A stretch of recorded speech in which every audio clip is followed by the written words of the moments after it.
Hi everyone, and welcome to Deep Geek Live, and welcome to Season 3, Episode 7 of the Westworld Pre Show.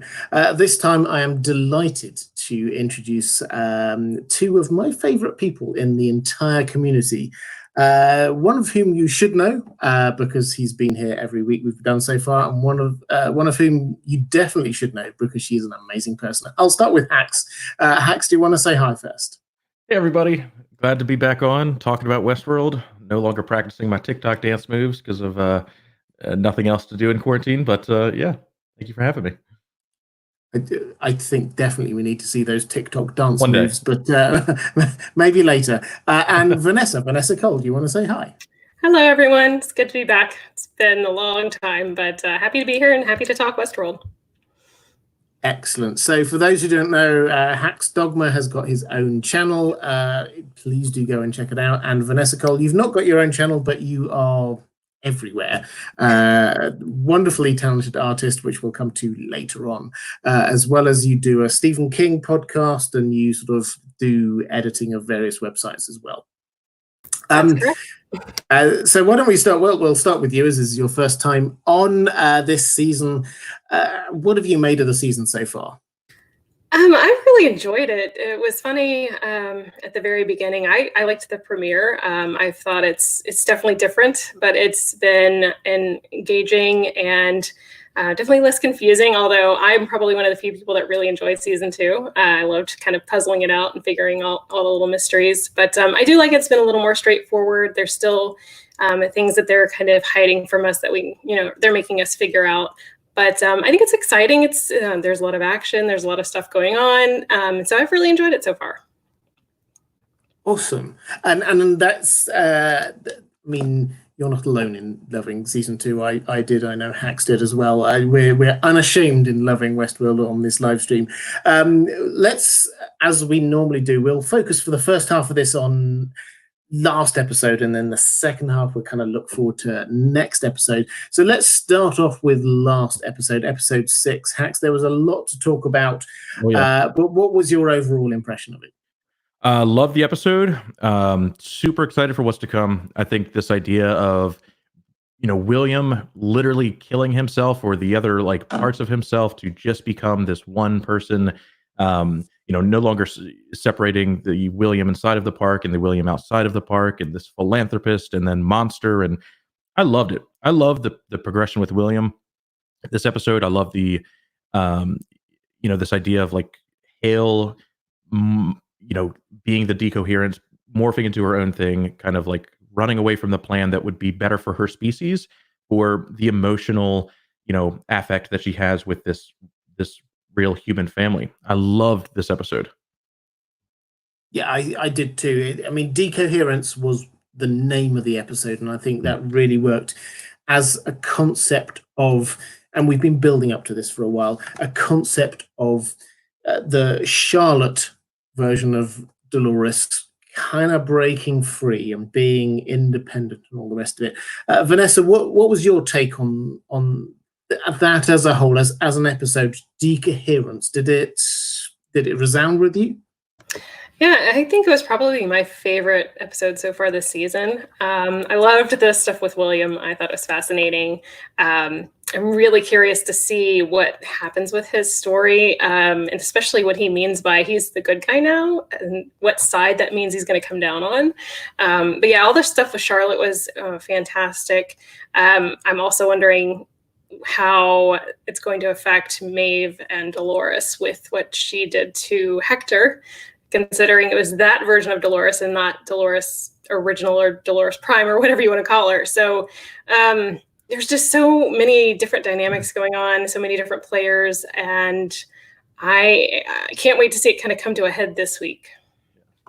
Yeah, the episode for me as a whole felt like they were putting everything in place for these last two. They did this the last couple of seasons, where when you get towards the last couple of episodes, they're putting all their pieces into place, and that's when they're just going to start smashing them together. So we can expect, I think, over the next 2 weeks, all of these different strands to come together. They're not going to leave things lying. Everything's going to come together.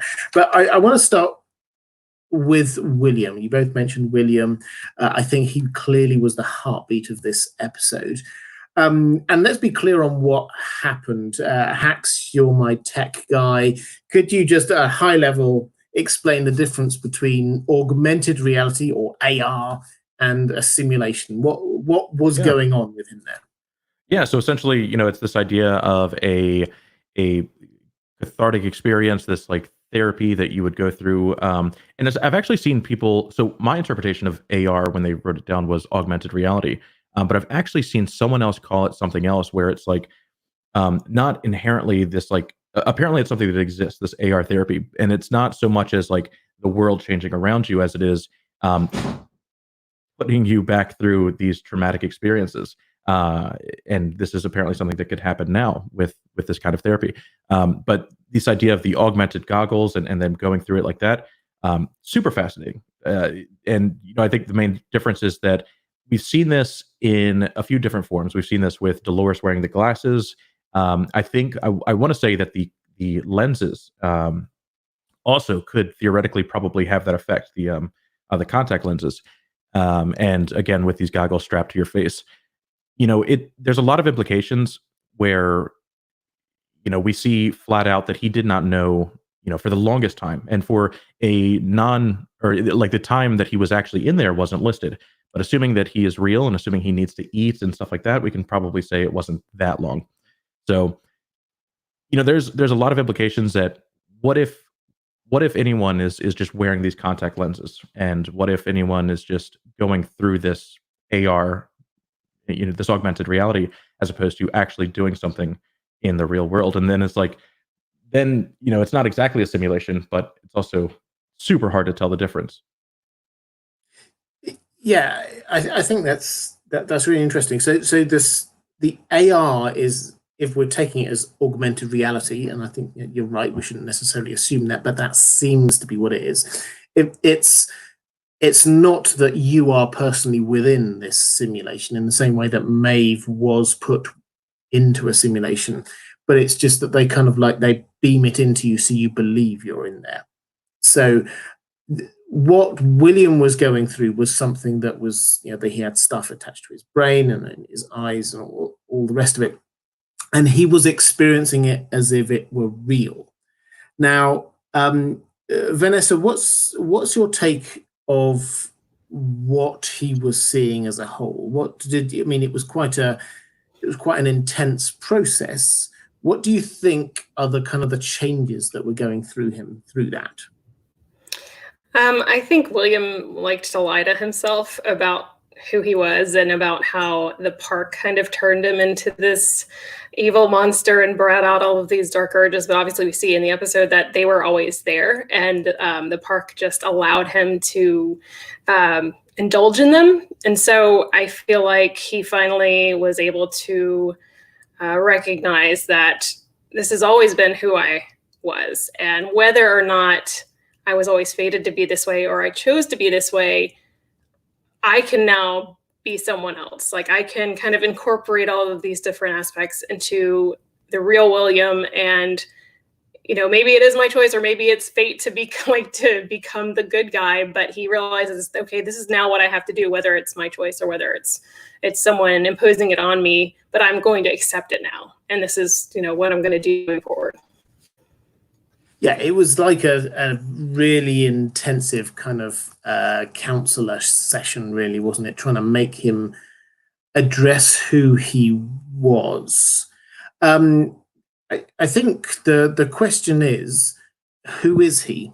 The question that was put to him repeatedly by the different versions of him was something around, were you locked into your fate because of who you were? Was it just like, was there nothing you could do, or did you choose to do those things? Hax, I'll put this one over to you.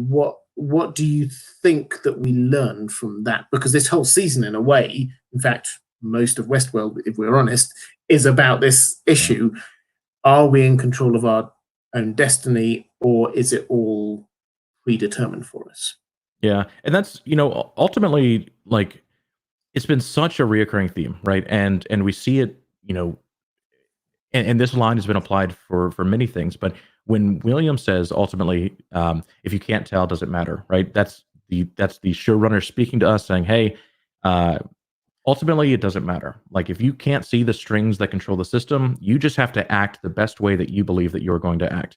And you know, it's really interesting to think like, was he, because there's also this idea of epigenetics, right? And this idea that, the DNA that could have, made his father such an aggressive figure in his life, maybe have influenced his decision making so much more than he thinks that he, like he wasn't ever in control. He was always destined to make these choices.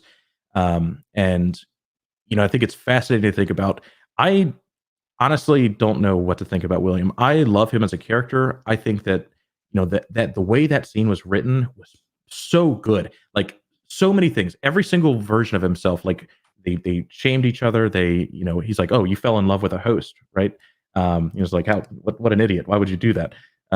And yeah, ultimately, it's if you can't tell, doesn't matter. And so I think it's that. It's now on, he is this one person, and he is a force to be reckoned with. Well, what does seem to matter though is not so much the past or this kind of the philosophical understandings of, was I forced to do this or not? But it comes back to what you were saying, Vanessa, is that he seems to make a choice that whatever happened in the past, now I am going to do something. Are we seeing I'm going to be a good person, or I'm whatever? Are we seeing a new William? Have we reached the sort of the nadir, the bottom point of William, and now we're on our way back up again? What's going on there? I like to think we're seeing a new William. I don't know if it's really a theory, but it seems like it was Dolores Prime and Charlores, or whatever you want to call her. It was their mission to get him into this facility. Obviously, Dolores knows Caleb's true backstory. It appears that he was in one of these facilities as well and was edited, or whatever you want to call what Serac did to these people. And I feel like she saw what happened with Caleb, and maybe she realized, okay, getting William into this thing, maybe she was able to see Rehoboam's predictions. Maybe she could see what was going to happen with him, and that whatever it was going to help her further her goal of, is it freeing humanity? I'm still not really sure what her ultimate goal is, but I feel like she has been in control and still is. So I don't know whether he's going to side with Dolores or whether he's going to side with Serac, but I feel like whatever he does is going to help further her plans in some way. I think that's a fascinating point. Haxor, I'll come to you in just 1 second to come back on that, but I think this is really interesting. So this was what Dolores wanted. She deliberately put him there. Now, my take is that Rehoboam clearly can't understand that humans can improve, that humans can choose better, that humans can be better in some way. Dolores, however, seems to think that they can. Caleb, she says, you surprised me. She seems to think that he can be a better person. Here, if she has put William into this facility, it's possibly because she thinks that he can be a better person. Is this just her trying to make people better? Should we be cheering on Dolores in this? Hax, what's your take? When you were talking, something else that came to mind about seeing this change in humanity, Ford, as the creator of their species, admits outright that he messed up. He made a mistake that took 30 years to correct. And I think this idea of humans changing is right on the money, because Dolores even sees that something that could build her, acknowledges his mistake, and acknowledges that he ultimately ruined his best friend's life, and Arnold died because of it. So yeah, I totally agree. Humans can change, and I think that Dolores, assuming that she doesn't want to just outright destroy humanity, could be taking that route. It's really interesting that like Dolores' motivations, it's only been described as undoing humanity, and is whether that is breaking apart the systems and the chains that control people now, which would be a very valiant effort, or maliciously acting against humanity for her own goal of survival, which I think so many more things point to her being this anti-human force through the rest of the season. But at the same time, it's never said that she's going to destroy humanity. She is undoing it somehow. But yeah, it's hard to decide if she released all the data to free humans or to turn them against each other to make it easier for her to take over or whatever she's planning to do, take down Serac, take down Rehoboam. But I just wanted to make a quick point about William. I love how you talked about Ford and how, it took him however many years to finally realize, okay, I screwed up and I'm going to work all of this time to finally fixing it. So I feel like maybe there is still hope for William. It's been 30 plus years since he originally went to the park. And when he first went, he wanted to be the good guy. He chose the white hat. He wanted to play the hero, and maybe there's a chance for him still to be able to do that. Yeah. Love yes. That. And what we said after episode 4 was that that was halfway through the original 5-season arc that they were thinking about. Now, we should take a pause just right now just to say they have renewed for season 4. So big happiness here. We don't know whether it'll be renewed for 5 seasons or whatever, but the original idea was to have 5 seasons of this with a sort of an arc that they'd figured out before. And after episode 4 of season 3, that was the midpoint of the entire 5 seasons, halfway through the middle season. And where we left that was William right at the bottom. Everything had completely turned from where he was to start with. He was there, locked up, not in control of his fate. Dolores was there, the injection that she was in his mind. She was taunting him. She was in control. Everything was completely taken away from him. He'd lost his family. He'd lost his money. He'd lost his business. He'd lost everything. He was at the bottom. If you are taking that as the midpoint, then you have to say there's a possibility, it's an overused phrase, but there is a possibility of this being some kind of redemption arc. And he's going to work his way up from that bottom to the end when suddenly he's the white hat again. He's the hero. So this fits in with it. This fits in with this idea that we've got William, who started off as like the big bad, the person who created all of this, but actually he's going to turn out to be the big good. And this... And not to interrupt, but just don't forget he's wearing white the entire episode. Absolutely. So he was the man in white, quite literally. Yeah. So that is where that fits in with where we're at. And I'm sure in one of the preseason trailers he said something like, "I'm gonna save the world," or something along those lines. So I guess the only the big question now is when he says that he's the good guy, does he align with Dolores or does he align with Serac at this point? One is actively and says outright that they're trying to save humanity, but it's their version of humanity. It's the humanity that they're controlling, and as such, is inherently bad. But do you side with Dolores in the hopes that she doesn't destroy all of humanity, or do you go with Serac and live red pill, blue pill, I guess? Yeah, so I will throw this to Vanessa as the wisest among us. If he's the good guy, whose side is he on? Part of me wants to say he'll side with Dolores, because he doesn't have a great view of humanity. I mean, he talks about it being a bacteria on a ball of mud or something, and using up everything and consuming everything, and basically just being a complete waste of space. But maybe he's changed his opinion over the course of the episode. It's really not clear. But I think, they make mention during the therapy session, was it James, that says something about you tortured a host so much for 30 years that she wants to destroy the world or something like that. So, maybe he will, realize, okay, what I did was really awful. Maybe I should make amends somehow. It's hard to say, but, maybe there's also the possibility he thinks that humanity is worth saving after all. And I think a lot of it's really going to depend on Bernard and Stubbs too.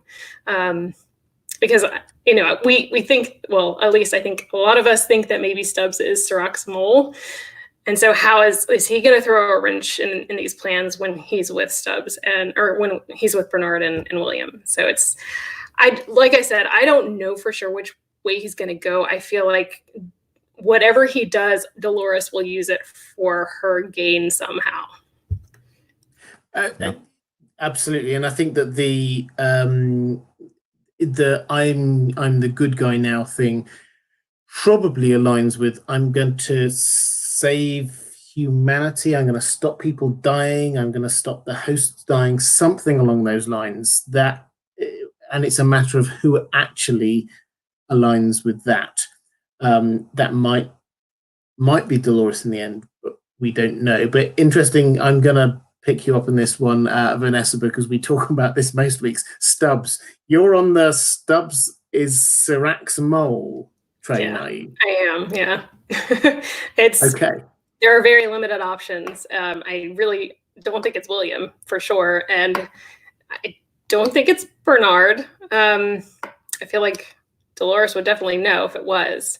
So that really kind of leaves Stubbs, and just the fact that he shows up so conveniently when Bernard and Connells are at Insight. How did he get there? How did he know where to go? How did he get inside the facility so easily? Yeah. I don't know. It was very, very, very convenient. Plus, we have go on, Hex. We have Bernard going back to the island, and we know that Serac had at some point taken Maeves' pearl. It's not crazy to think that he also somehow could have known and positioned Stubbs to be there to interact with Bernard. Then, yeah, again, when before the explosion in the Insight building, Stubbs arrives at the same time or like seconds before the Serac men, and yeah, so I understand. I've seen this a lot. I don't know. I don't see another mole. I don't know why I don't see another mole. I know that he outright says, "Hey, I have more than one mole," but I don't know. When I heard that scene, it felt like a false promise or like a false not that he would outright lie, but just he's saying that to Hale at the time. So it's like maybe he's talking about Maeve. I don't know. I think there's some wiggle room, but if there is a mole, then it's probably Stubbs. But I don't know. I don't know why they would need another mole.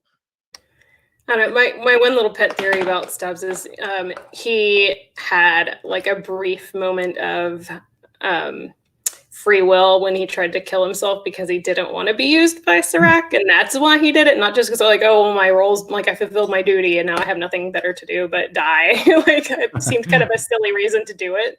So I like the idea that maybe he does have a little bit of free will, but ultimately fell back under Serac's control. I don't know. We'll see though. Yeah, I love this because Stubbs has had half a dozen lines in the entire season, but we're fascinated by him because there's clearly something going on there. Now, last week we were talking, Hax and I being experts on clothing and style, we were commenting on the way that he was adjusting his suit at the exact same time as Connells was.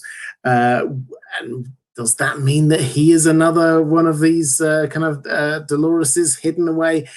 I mean, my take is, at the moment, probably not. I think that was just a coincidence.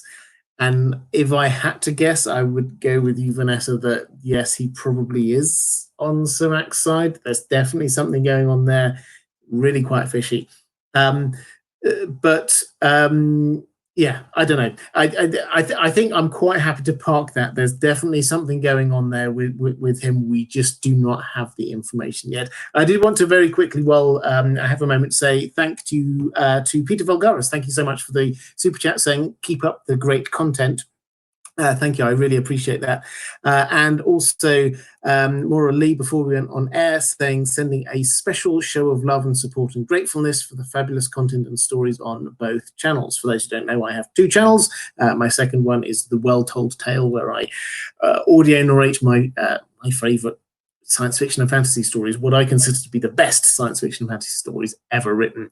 And also sending a special thank you to Vanessa Cole and Hax Dogma and for all the insights you both have regarding this season.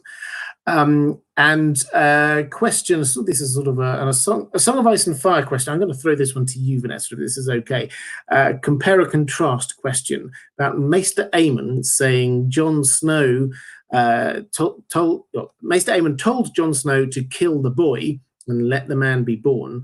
How does that compare to William during the AR simulation killing himself, including himself as a boy, so that he could be reborn? What do you think about that as a kind of an analogy?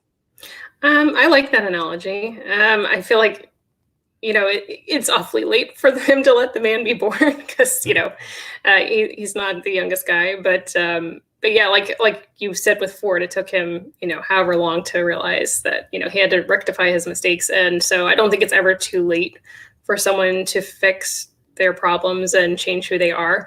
One, I guess, more Game of Thrones parallel, because the books haven't gotten there yet, that I thought about with William was when Bran told him that like everything that had happened and everything that he did got him to where he was now. And I feel like that could apply to William as well. Like, I feel like he recognized that no matter what terrible things he had done in his life, he's here now, and now he has a job to do, and he knows what that is, and he's going to do it. Yeah, I think that's fair. Thank you, Maura, by the way. I hugely appreciate all your support, and that was a really fascinating question. Hax, did you want to pick up on that at all? Or you're not as big a Song of Ice and Fire geek as I know as Vanessa and I are, but what did you make of the kind of the killing his former selves kind of? Yeah. I remember that scene. It's super interesting, this idea of like needing validation from a superior, and he's ultimately like, or Master Aemon's like, hey, you are the commander of the Night's Watch. Yeah, you're the head honcho now. You need to make this decision. Kill the boy that is so reliant on other people's permission, and you needing to come to me. You are the one who makes this choice. You are the man who makes this choice, and don't think anything else. And this idea of this progression of William to this single person, not needing to separate the roles in his life or compartmentalize them, and just being him. Again, I think both a great analogy. But yeah, both are just that natural progression of being a better person, being a more authentic you. Yeah, absolutely. I couldn't agree more. There's a lot of talk in the chat about the different Doloreses, whether we've seen the original Dolores yet, whether Dolores might be hidden in Stubbs. Coming back to Stubbs again. Vanessa, what's your take here? This was the question we started the season with. She brought out these 5 pearls. One of these seems to be Bernard. We know some of these. If we take everything, and I don't know how on board with a lot of this is simulation idea you are, but what we've been shown is Connell's, Charlotte, and then Musashi, plus Bernard makes 4, and we're still missing 1. Where do you think that other one might be? Well, I forget what exactly the context was, but Serac had said something about encrypted transmissions to several different places. It was like Jakarta, LA, San Francisco, Berlin. I think Jakarta could be Musashi, Sato, whatever you want to call him. He wasn't there initially, because he was at the Yakuza facility, which I don't think was Jakarta, but it's close enough that I think he could have gone there when they fled. But I feel like Berlin could be where the last Dolores copy is. As for who it is, I really have a hard time guessing. There's so many different possibilities, I think. Yeah. I was going to say I didn't think it could be Angela, but I definitely think it's possible now, because it wouldn't be her Pearl, it'd be Dolores. So maybe Angela? I don't know. So Dolores as Angela in Berlin? Yeah, possibly.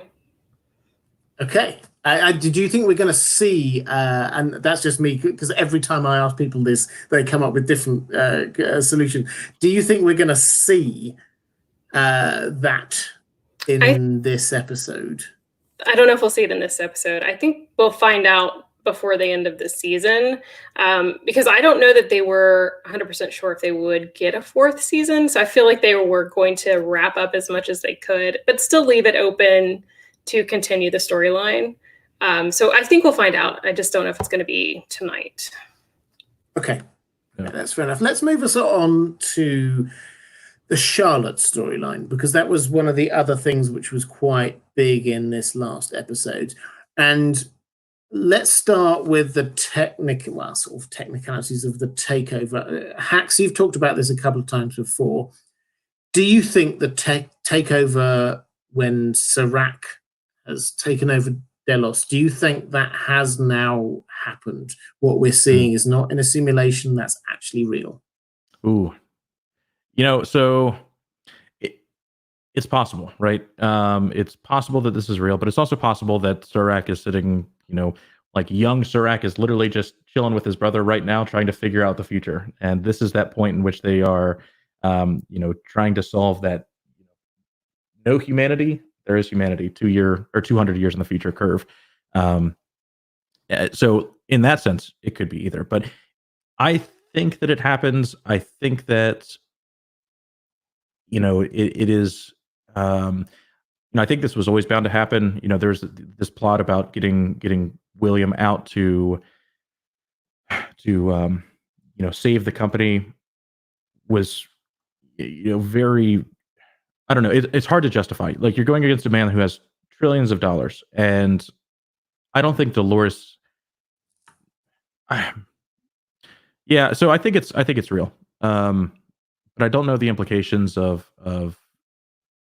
anything else. Like this idea of the host making data being the thing that Dolores was trying to get out, I think is maybe the more interesting thing there, because we know that she can physically make hosts, but we don't know that she can make the pearls. And so maybe it was that, or maybe it was the host identities.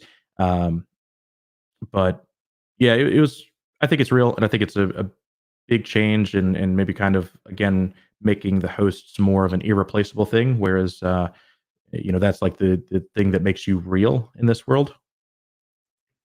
Yeah. And I think I agree. Vanessa, can you kind of pick up on this? I don't know whether you've watched Hax and I sort of talking about simulations and mirror worlds over the last few weeks. We kind of talk ourselves around in circles quite a lot on this one, it has to be said. Yeah. But it seems to me, and I think us, that quite a lot, probably not all, but probably more than none of this season is in the mirror world, the Rehoboam mirror world in some way. And we sometimes it seems reasonably obvious, sometimes it seems kind of subtle.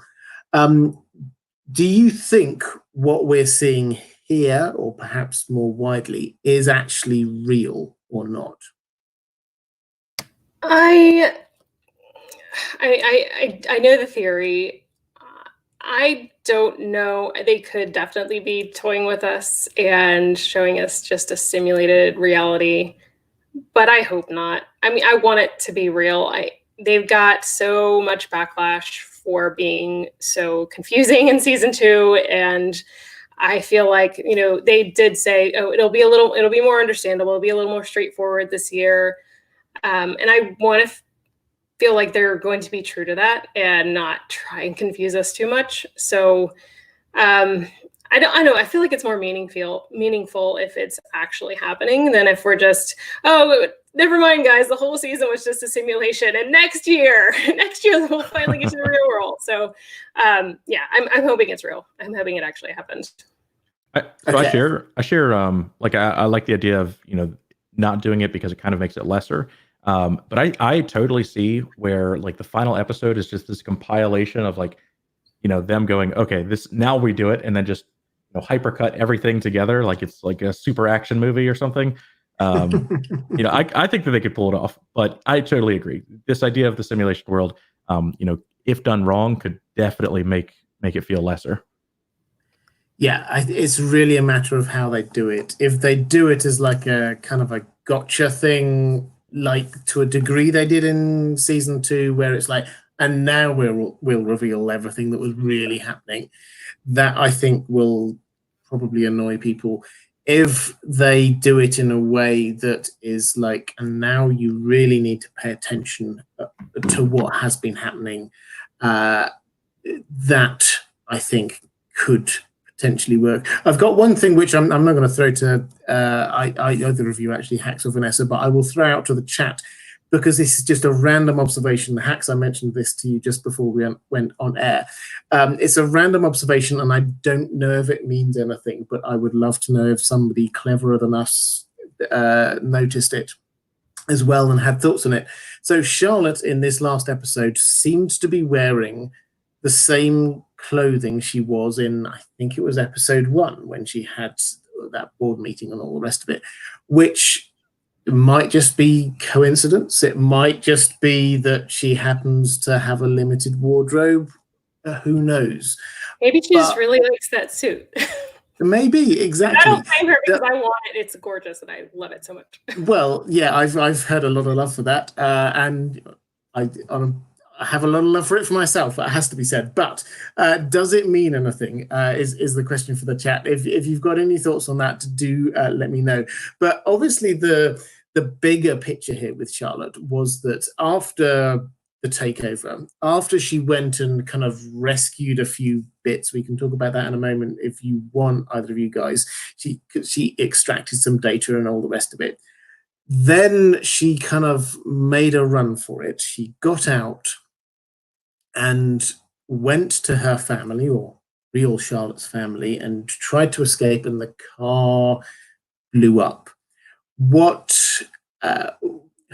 do you think that means for her? She's escaped from it. What do you think in terms of her motivations? Vanessa, I'll come to you on this one. What do you think in terms of her motivations that's going to change?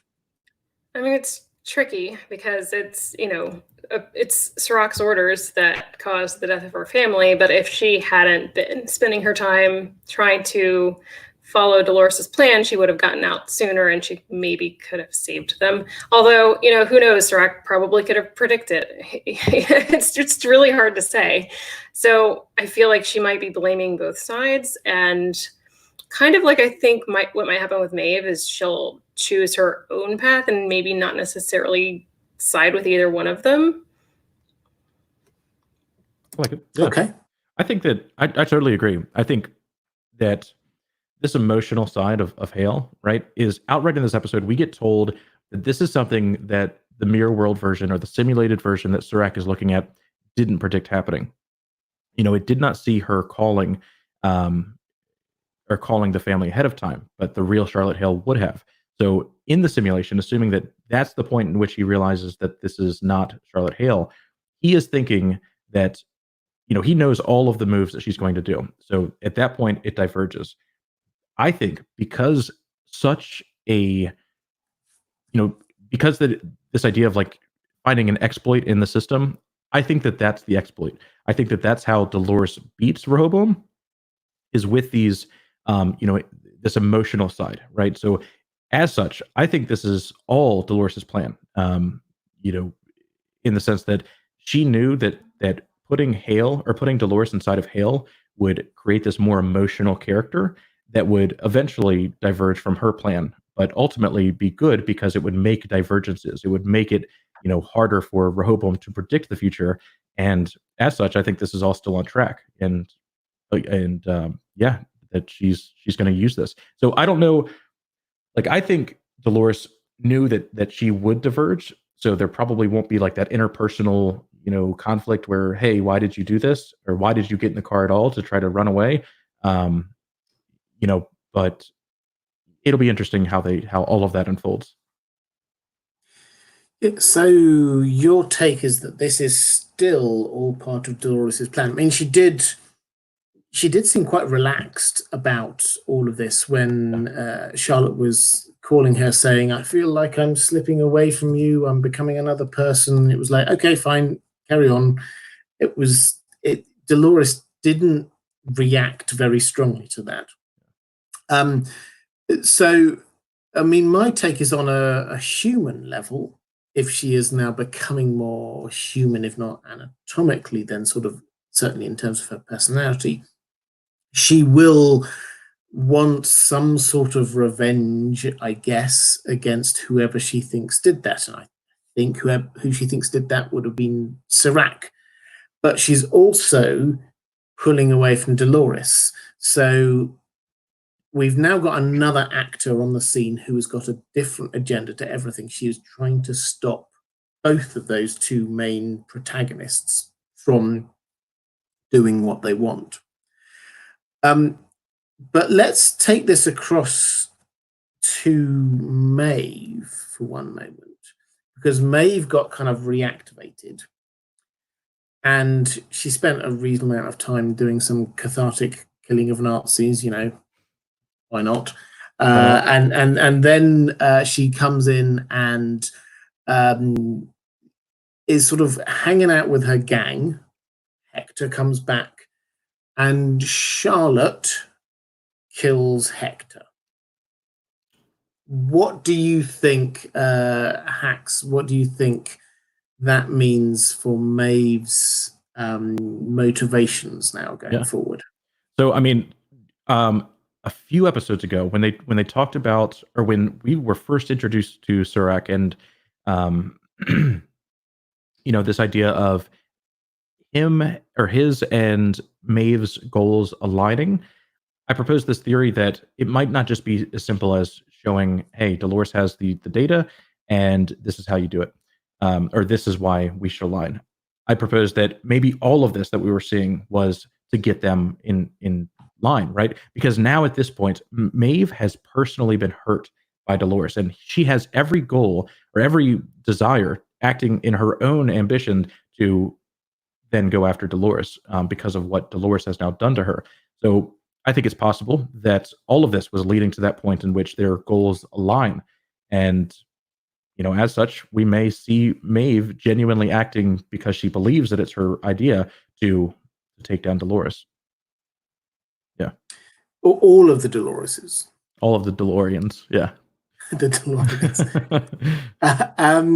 Emenja, thank you so much for the super chat saying, is it possible that Serac may be a projection of Rehoboam or someone else? We never see him in the flesh. Is Caleb connected to Serac and his brother? We'll get on to the second bit of that about whether Caleb is connected to Serac in a little bit, because I know, Hax, you've got a couple of thoughts on that. Vanessa, this first bit, this has been a constant question all through this season. Is Serac just some kind of avatar for Rehoboam, do you think, or is he a person in his own right? I think he's a person. I mean, someone had to create the machine, right? It didn't create itself. So, if he's not an actual person, he's just a projection, then all of his backstory means nothing. Like, it didn't happen. It's just the machine making it up. And for who? Just the audience? Because he was basically talking to Rehoboam when he was telling this backstory. So it only makes sense to me if he's actually a person. But just to jump in there, that episode, I agree. It was him talking to Rehoboam as like a deity, right? But because of that twist at the end, where it's like they're in person talking to each other, I think that all of that could be proposed for Dolores, and because of like the way that we see her accessing those files, we see like it's like the Rehoboam rings expand.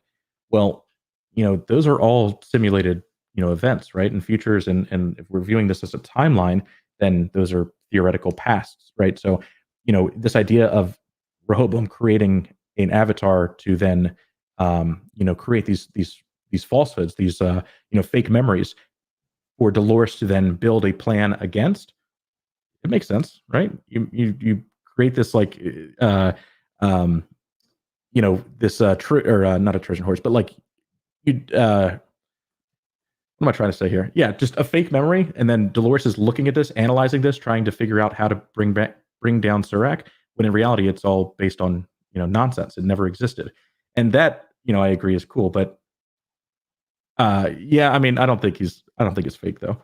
I don't think he's a fake person. Yeah, we could have fake memories. I think that Yeah. that's something we've had many times in Westworld. I think we could, the characters who think that they're real but actually aren't real, I think could be there. But I would agree that someone had to be there to invent them. So he, at least at some stage, I think he was a real human being. I do come back to this thing. I think we talked about it last week, but the showrunners say that one of the quotes from the original film that stuck with them, that they've tried to remain true to, was this quote from random technicians saying, the computer which created these was created by another computer, so we don't know actually what they did. And that was a thing that they thought, well, that's really interesting. If you have created a thing which has created another thing, that means that you do not understand how it operates. And if that kind of theme goes through this, then perhaps maybe Rehoboam was created by the previous supercomputer. I don't know. It's just speculation. But Shade of the Evening, thank you so much for the super chat saying, love y'all. Still can't say y'all properly. Y'all. Robert, Chris, and the lovely Vanessa. Thank you, Shade of the Evening. I really appreciate that. Let's move on to slightly more meta then. We're just bringing to an end talking about last episode. Timelines. Let's, Vanessa, I'll come to you on this one.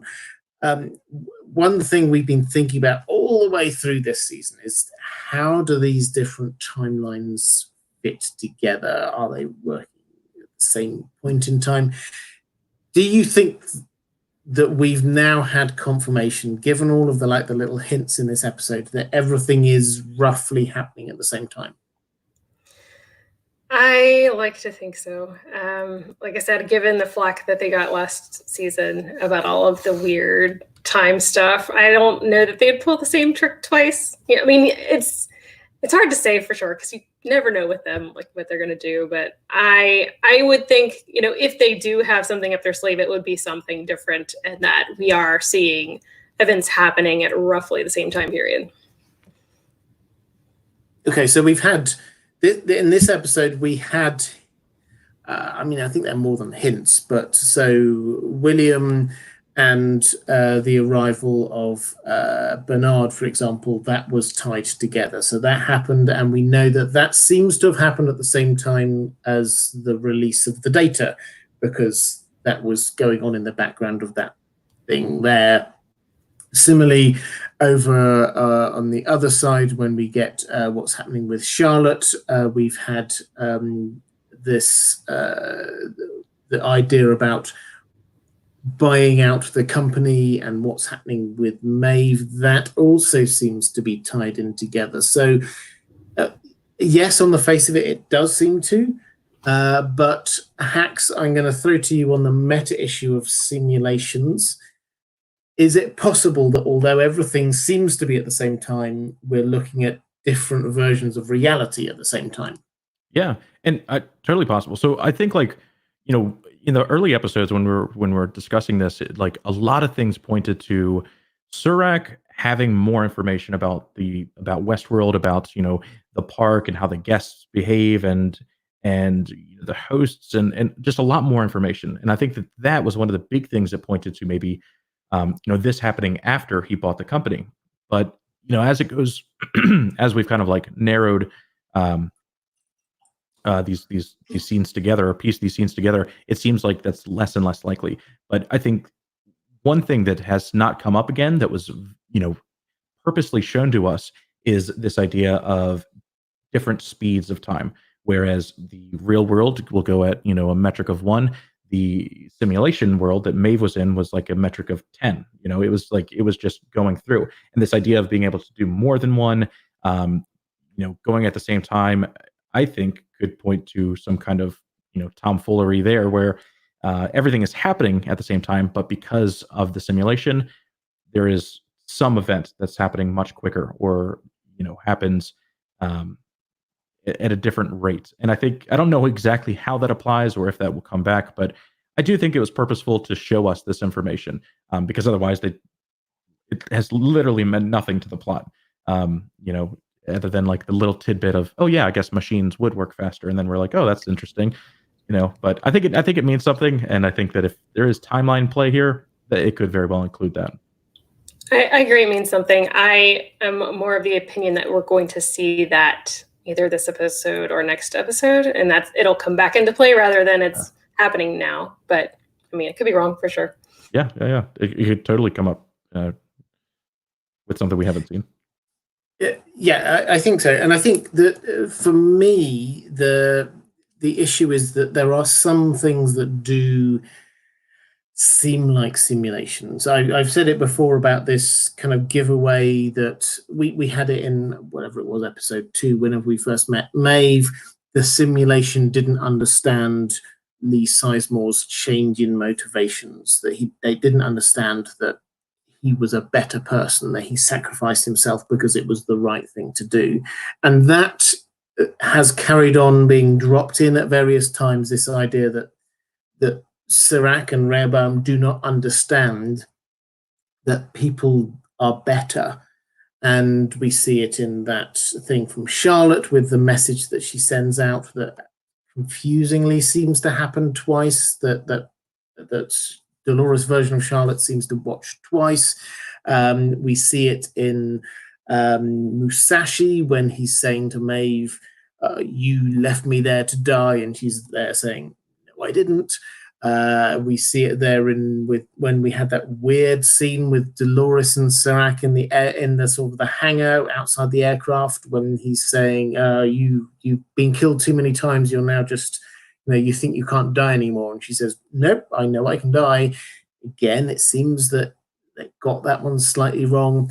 And again, just this last episode, again, we get Serac seemingly misunderestimating, that's a bad word, I won't use that one, but underestimating humanity in saying that I knew that you, Charlotte, weren't the real Charlotte, because the real Charlotte would never check on her son.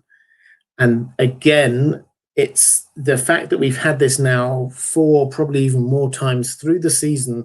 This is a running theme that Serac, Rehoboam, they don't seem to understand that humanity can be better. And that, for me, seems like a little message that we're looking at something within the simulation. I think we'll find out in episode 8, probably, but that seems to be where we're going with this.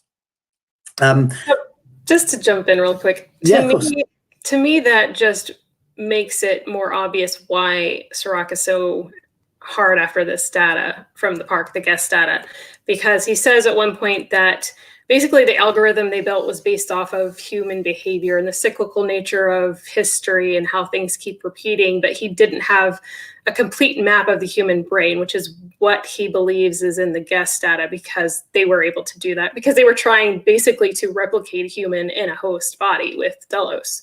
So I think he feels like if he has that last piece of the puzzle, he can make a better algorithm and a better prediction and be able to account for these outliers, these agitators that he cannot account for right now.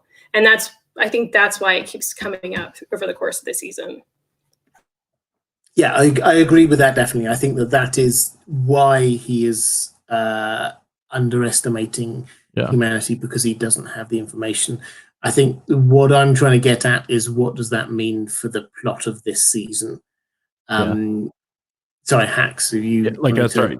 Yeah. So what he's trying to build off of that information. So if like Rehoboam is, entirely predicting those things wrong, it's like it interprets, or I believe that it's interpreting. The big scene here is,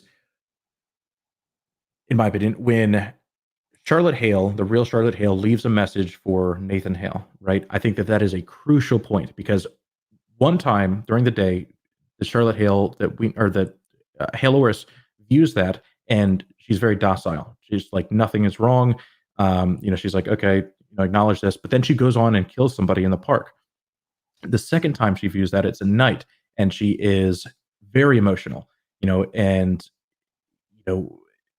this like, but okay, so she's very emotional, but then she goes on and solves the code to talk to Serac.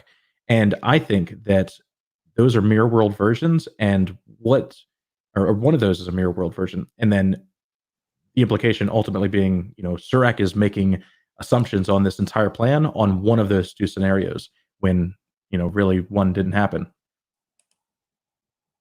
Yeah, I'm with you on this, Hacks, and I don't think you're a million miles away from us on this one, Vanessa. I think that it's exactly the point, is that this is clearly where the missing data is, and this is what they're trying to show us. It's a question of what does that mean? What does that mean for the show? A couple of quick super chats to pick up on. Connected to this, Louise Brooks says, so Rehoboam has the doesn't look like anything to me problem.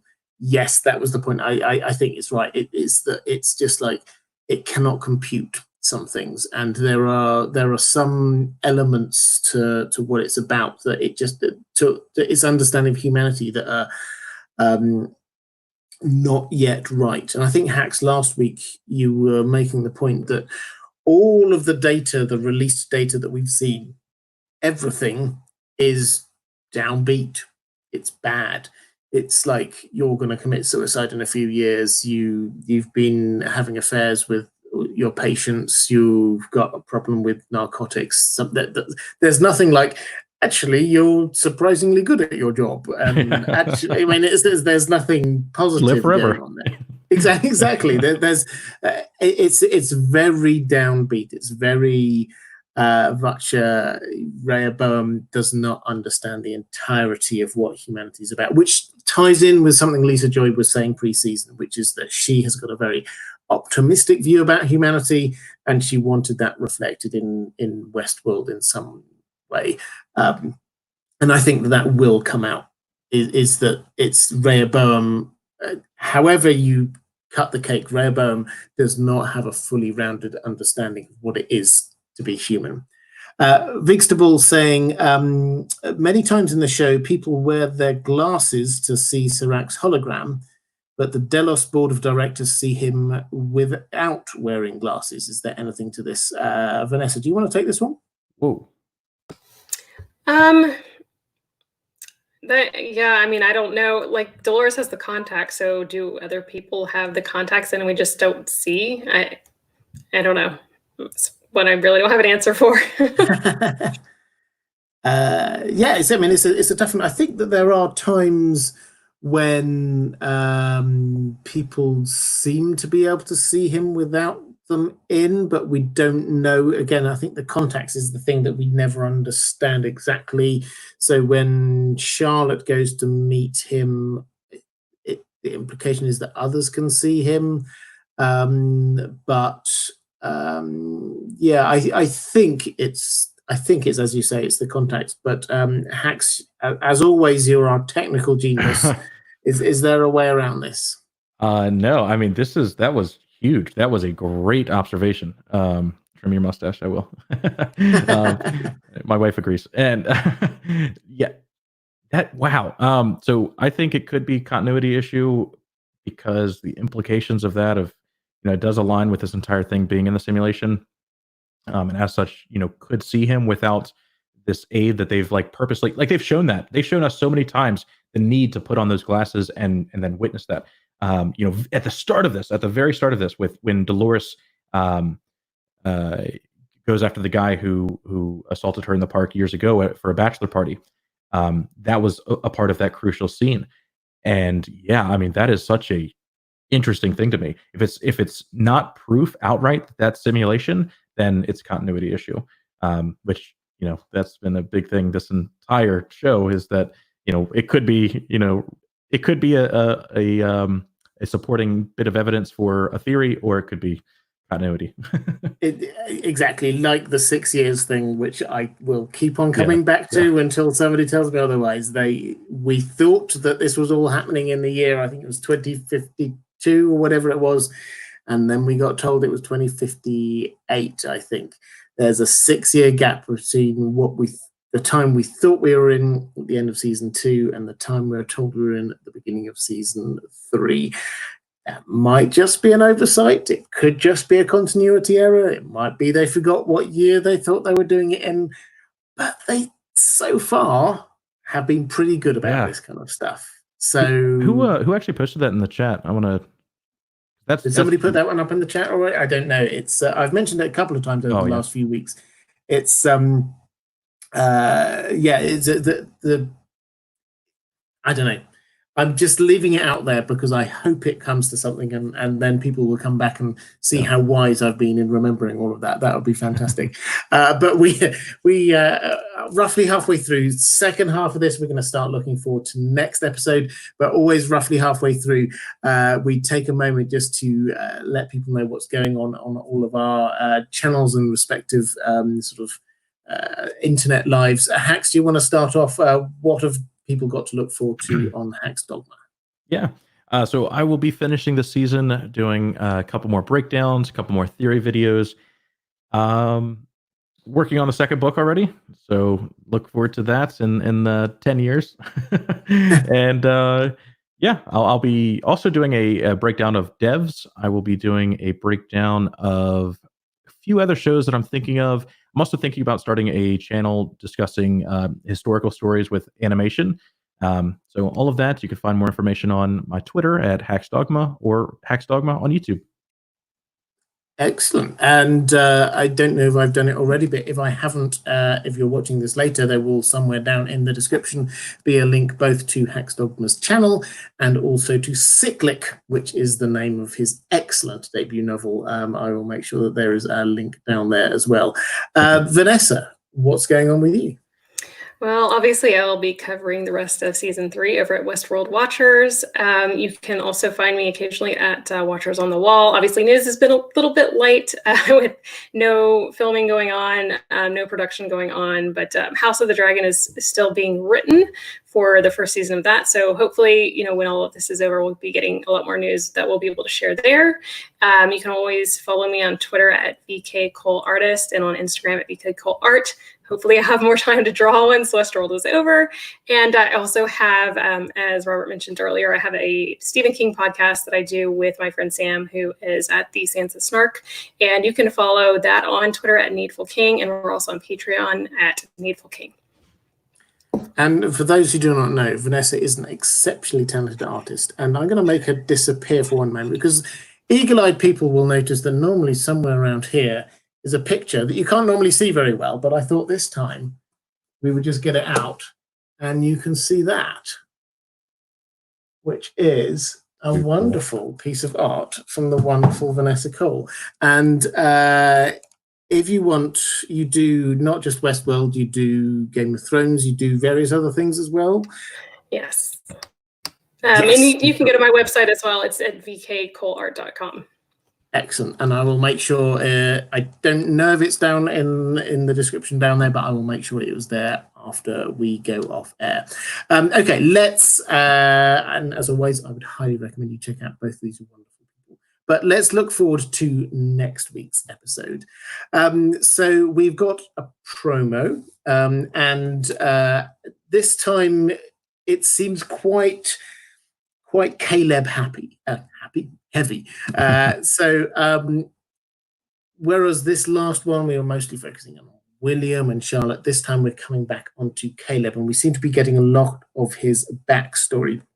So Hax, do you want to just talk us through what we've seen and sort of like your first thought on what this might mean? Yeah, specifically with the trailer, right? Yeah.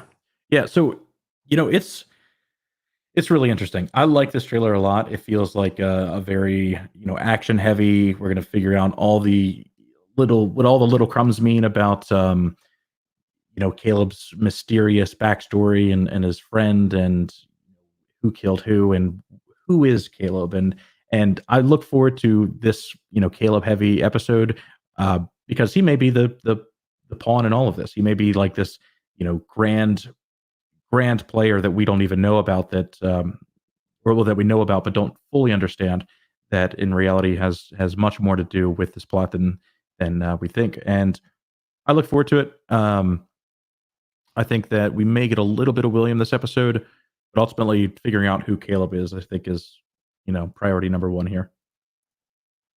Well, I'll throw over to you, Vanessa. What do you think? Who do you think that Caleb is? Well, I think we're going to see a lot of his fake backstory, or what we think might be fake, just given some of the flashbacks he had, not this past episode, but the one before when he was on the beach. So it's possible that his entire memory of being in the military isn't true. And we see, it looks like there's a lot of like him in like army fatigues kind of running through the woods or something. So maybe he will be realizing that none of that actually happened and he'll get to like the true history of who he is and what had happened. So I think that that's probably going to be a big feature of this episode. But, we did see some Maeves, we did see some Dolores. So I think, that battle is going to be coming to a head. And I definitely hope we see more William because I want to know what's going on with Bernard and Stubbs. We hardly saw them at all last episode. So I feel like that's got to come back this time. Yeah, let's talk about Stubbs and Arnold and William in a moment. Let's focus in on Caleb first. Yes, I think we're clearly going to see a lot more of his backstory. I think it's fascinating. You said his fake backstory. This is clearly the memories that he's got in some way that he's been, whether those are implanted memories or real memories. I guess we're going to find out. But he seems to have been a soldier. Let's take for a moment this idea that these are true memories, and then we'll assess whether or not they might be true memories. His memories seem to be of him being a soldier, and Hax, this doesn't look like he's a run-of-the-mill soldier. He's not just like what we would now consider to be a member of the, a country's armed forces or whatever. He seems to be special forces or something. What's your take on what it is that we're looking at there? I mean, it's very possible that he is a particular soldier, like he is, special forces. However, I think that this idea of, the implant that you get in the top of your mouth, this idea of being able to raise your heart rate, also comes with the implication of being able to lower your heart rate. And I think stuff like that points to this idea of a super soldier, not as like just the one-off, but as like just that's the army now. And future stuff like that with military, I think is going to happen. There also seems to be a very, just as we have a poorer take on military personnel now, I think that they continue this in this show, and it's like they are just the disposable people. They are just, cannon fodder. The system outright says that they send them to high risk sectors like war to just be thrown away. And so I think, it's very much that he's not special per se, but he is a super soldier just because that is the more efficient way to have people in the army there. So to be clear, those tabs, we saw him taking the tabs, putting them on his tongue, that we saw way back at the very beginning of episode 1, that guy, I think it was called Jerry, that Dolores killed in the pool. He put one of those on his tongue. What do you think those tabs are? So I think those are an emotional affect, like they have an emotional thing that ultimately come from them. I just released a video about emotional intelligence, and I think that is a huge part of this season. And I think that those tabs are kind of a way to balance out, but balance people out in the sense that you're balancing them out because it makes them easier to fit into these categories that would then you predict, right? So I think that that's a part of it, and we do actually see a lot of that in this episode or in this trailer. He was just like continually popping them, popping them, popping them, and it's like, you know, this idea of, you know, are you the genuine you if you're relying on this chemical, on this, you know, emotional affect that you need to get through the day. And I think that it's probably going to discuss a lot about that, and, you know, maybe how we treat soldiers now, and you know, the reliance on these drugs after service, and maybe even how, you know, because he's not taking these, he's having such a hard time remembering who he was, when in reality he could, you know, go back to this, you know, numbing agent and be who he was back then, fit into the box. So, I mean, and that's really fascinating. And I think that there will be a takeaway for us now as to how we actually view or treat armed services now, because it's clearly is moving more towards this mechanized approach in the way, and we've seen many times in film, this kind of like dehumanizing approach to creating an armed service. But taking the character of Caleb, Vanessa, you're talking about the potential of this being fake memories, but some of these memories are quite jarring. One of them appears to be, if you look at it, him attacking somewhere in America, which is where he comes from. There's American flags around there. Another one of them looks like he's taking somebody prisoner, torturing them, perhaps. What do you think is going on there? I like the idea of this super soldier. I think maybe he was used to carry out certain directives. I can't remember when, like I don't know if the time frame lines up when he was actually fulfilling these duties to when Rehoboam really started making these predictions, but I could see them using people like him to affect these predictions and make sure that they come true the way that Rehoboam has predicted them to. When I say fake memories, I mean, Caleb seems to think that, you know, he was in the war and he lost his friend on the battlefield. We get the sense that maybe he's the one that actually killed his friend because of what Liam says, you did it at the end of episode 5. So I feel like he's going to be, it makes me think of like Bernard in season 2, where he's trying to like work through these memories and, okay, what happened when, and what's true and what's not. And I feel like we may see some of that with Caleb this time, because the last time we saw him, he was getting these flashes of like remembering being in one of those facilities, you know, being in the white suit with the goggles. So I feel like we're going to see him kind of have to reconcile what has actually happened in his past. Yeah, so my take is that he is an outlier, and this is all the evidence that I see is that, you know, from episode 5 was that Serac was saying we send them to a war zone. Tick, he was in a war zone. We try to I can't remember what, edit them, which seems to be a clever way of saying change them, which seems to tie in with his mother not recognizing who he is. And I'm sure there was another thing, but there were various other, and the institution, of course, that he was put into this institution. That seems to be something that they do. So this all ties in for me that he is an outlier. And he had 2 profiles, as it were. He had his real profile and his kind of fake new one that he had. His fake new one was the one that Dolores showed him, where he was like only allowed to have construction jobs and he was going to commit suicide in a few years and things like that. That was the one that the system and the world saw. But there was another one, which was the one that Liam Dempsey saw, that made him go, whoa, and was like really afraid of him and was saying, get away from me. Even when he was dying and the person trying to save him was Caleb, still Liam Dempsey was saying, get away from me. You're the worst of them. That, for me, tells me that he probably is an outlier.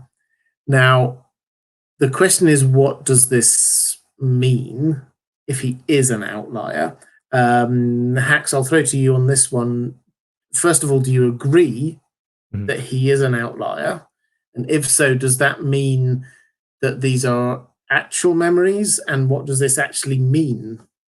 All of this. So I definitely think that there is some kind of memory tampering, right? I think that he is this outlier. He is capable of genuine free will at times, and because of that, he is so hard to predict. The reason that Rehoboam needed these people to go to these, high risk factors to then, come out a kind of broken being is that it makes them more controllable. He is able to take these tabs to stay in line, to be a more predictable part of the system. I think that Caleb 100% killed his friend. I think that he may not have done it purposely, or maybe he did because of something that we don't know about at all. But I think ultimately that choice of his was so damning that coming back from that, he needed this kind of therapy that William just went through, the AR therapy, and from that maybe suppress this killing of his friend, and as such may have replaced it with that idea of torturing that person that we've never seen before, the bald man I think we saw a flashback of. So I definitely think that there is something altered with his memory. I think that he killed his friend, and yeah, I totally agree, he's an outlier. And because of that, because it is so hard to predict, with that, I think is fully a part of the plan, not knowingly, but fully a part of the plan to bring down Rehoboam. Because again, if you can't predict what he's going to do, then it's the easiest way to exploit the system. They can. Yeah, I think that makes him into, I think Serac called it like the white space. I think he is like that white space that Rehoboam can't see him. Morally, thank you so much for the super chat saying great live stream. Thank you, Robert, Hax, Dogma, and Vanessa. Thank you, Maura. I really appreciate that. Vanessa, what do you think? Hax was saying that he killed his friend. Do you think that's a true memory? I agree. I think he's the one that killed, was it Francis? Yeah. Maybe it was some kind of mind control at the time, and we don't know what they were doing to these soldiers when they sent them to these war zones. Did they have the implants then? Did they have like tabs that they forced them to use? So maybe it wasn't even his decision to do it, but it was all part of Rehoboam's plan for whatever reason. But I like, what you said, Hax, about how making them these broken people makes them easier to control. It gives them a reason to go into these facilities for therapy, ostensibly. It gives them a reason to continue that therapy outside, and gives them a reason to be taking these tabs. So we have PTSD. This is why I feel the way I do, because I have PTSD, not because I'm an outlier, but because I had this trauma happen that I've got to work through. And then I'll be like, my issues. So I love that idea. I definitely agree with that. And I think it's going to be interesting to see how he reacts when he is able to access the true memory and realize what actually happened to him. And, maybe that'll put him even farther in Dolores' corner. Yeah, I think that makes a whole lot of sense. So I think where I would go with this is that this episode is called Past Pawn, which is a chess analogy. Now, I used to play chess. I haven't for a long time. And as always, there will be experts in the chat who will be able to contradict us. But broadly speaking, in chess, the pawn is the lowliest of the pieces. However, if it gets to the far end of the board, then it can become the most important. You can effectively upgrade it. Now, a passed pawn is a pawn that has a free run, effectively, to the other side. It gets past the pawn which was opposed to it on that column, and it can carry on. It's not there yet. It hasn't yet become the most powerful piece. There are many dangers that lie ahead, but the way is now clear. So that for me is what the kind of the image is that we've got going on here. And I think this is, it'll probably apply to lots of different things, but I think this is applying to Caleb to say that he is now on his way to becoming a very, very important person. And the voiceover, we often just look at the images, I think, of the trailers, but the voiceover of this, a part of it at least, was Dolores saying something along the lines of, you spent your life believing you're a follower, you're not, now lead. And that, for me, is the kind of the language of somebody who knows that they've got Caleb on their hands, who can be upgraded to be very important. Do either of you want to pick up on this? I don't know whether either of you are chess people, what the sort of the meaning of past pawn might be. Not a chess person. I did look it up and tried to learn a little bit more about what it actually means. What I like about this is the idea that you may sacrifice one of your more valuable pieces to create a passed pawn so that you can then use this more lowly piece that maybe your opponent wouldn't expect to go on to win the game. So, we see scenes of Dolores with like these tubes hooked up to her, and I could see her maybe making some kind of sacrifice where she lets herself get caught so that Caleb can then go and complete some mission that she has for him. That was a great take. I like that a lot. Yeah. Awesome. Jeff Boss, thank you for the super chat. I will get to your question in just one moment when we're talking about William, but let's pick up on that you were talking about the tubes. And this was something which was actually in the trailer for last episode, but we didn't see. So it might be that they either sort of pushed it back to a later episode, but there was an image of Dolores. In fact, I think I put it as the thumbnail for this video, if you want to see that image of Dolores with lots of tubes in her with sort of white stuff in there. We don't know what it is. She seems to be hurting in some way. The implication is that from the other images that we've got is that she and Caleb go back to the Delos facility on Westworld. We've had some aerial images of that. We've had some images of the two of them on horseback in what looks to be Westworld. They go to one of the facilities there. She hooks herself up to a machine. Hacks, what's your take on this? If we're assuming that that's roughly what happens, what does that? What might she be hooking herself up to? Not exactly what she's hooking, or not exactly sure what she's hooking up to. I think that it's probably some pursuit of information. I don't know. It doesn't appear that it's like something she does, right? Something that she wants to be doing.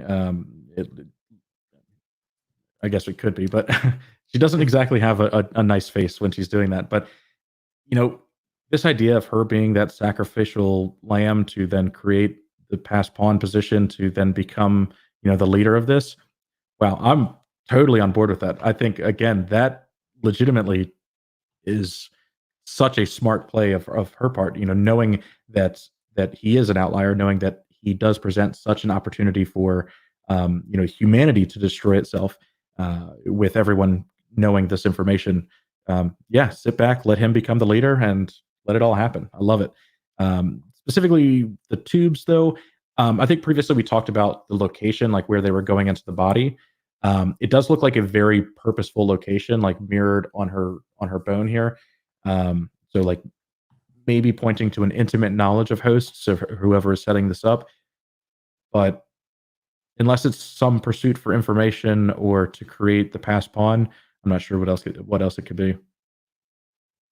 Yeah, Vanessa, have you got some insight for us on this? What do you think's going on here? I mean, clearly they've gone on the plane. They seem to be going to Westworld. They seem to be getting her hooked up, or someone hooks her up. What's going on? I mean, if we go with this idea that she allows herself to get caught because she's the one that Serac is after. He's not after Caleb. He wants her. He wants the key. He believes it's in her head. Maybe this contraption is some way of forcing it out of her, or some way to get it downloaded. I don't know, because I'm assuming that it would be she's smart enough to keep it hidden that you can't just like hook into her and find it. Like maybe there's some way you have to kind of force it out against her will. I don't know. That's the only thing I can think of what that would be, because that's, like I said, that's what Serac is after. And if he's the one that catches her, then I'm assuming that's what he's trying to do. Yeah. And I also see someone post in chat about this idea of, fake being in pain. And yeah, it could be a further manipulation of that, like showing Caleb, maybe making him make a choice that he believes is his own to then, do something. But it could be her faking the pain for some reason. But at the same time, it kind of feels like whoever is doing this to her does have that intimate knowledge, does know that they can turn that pain back on, and then as such can, let her feel the worst things that you could ever feel.